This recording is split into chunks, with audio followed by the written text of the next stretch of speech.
Hello, welcome to Frontline Stories. Our team will continue to compile and present the latest developments to you. Don't forget to like and subscribe. Now let's get to our news. It has been 2 weeks since Ukraine launched its cross-border offensive against Russia, but Russia continues to advance in eastern Ukraine, so let's try to solve the situation. Defense and security analyst Professor Michael Clark, who participated in a television program, reported that Ukraine entered Kursk approximately 20 miles deep on a 30-mile front and made progress by repelling the Russian army. He said that this advance of Ukraine made a big splash in Moscow. He said that senior commanders were accountable to Putin, and Putin was very disturbed by this situation. The ongoing war in Ukraine continues to leave deep traces in every corner of the country. The developments in recent days are taking place in Pokrovsk, a strategically vital area in eastern Ukraine. Pokrovsk is not only important as a transportation hub and industrial town, but also as a critical part of the region's defense line. However, the course of the war has brought Pokrovsk to the brink of destruction. As Ukrainian authorities begin evacuating civilians, this shows once again how devastating the war has become. Pokrovsk is home to around 60,000 people, who are now forced to flee another major destruction from a city that once suffered the tragedies of World War II. By initiating this evacuation, Ukraine is trying to prevent a possible Russian attack from causing irreversible destruction to the city.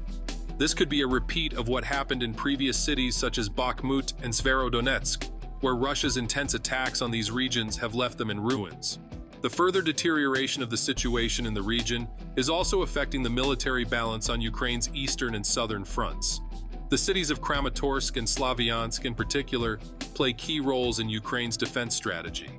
Kramatorsk, located on a high point in the region, is in a critical position to prevent Russian forces from advancing. Slavyansk, on the other hand, is of symbolic importance. The city has great strategic value as part of Russia's goal of gaining full control of Donbass. If these cities fall to Russia, it may be inevitable that Donbass will come under full Russian control. Ukraine's success in the north, especially its resistance to Russian attacks in the north, is putting pressure on the situation in the south. In the southern regions, especially in Kramatorsk and Slavyansk, the Ukrainian army is under intense pressure. This pressure can be seen as a cost of Ukraine's successes in the north. Ukraine must strengthen its defensive lines in the south while maintaining its gains in the north. However, this dual-front war is a great burden for Ukraine. Russia's strategy, when considered from a broader perspective, seems to be to gain full control of Donbass and, once this control is consolidated, to target the remaining regions of Ukraine. In particular, important port cities such as Odessa may be among Russia's future targets. After Putin has completely taken control of Donbass, he may be planning to stop the war for a short while and prepare to seize other regions of Ukraine. In the meantime, the challenges facing Ukraine are not only military. The humanitarian crisis in the east and south of the country is disrupting civilian lives. Thousands of people have been forced to leave their homes, and the Ukrainian government is making great efforts to relocate them to safe areas. However, this wave of forced migration is both depleting resources within the country and deepening the humanitarian crisis. Ukraine's future depends on the outcome of the current war.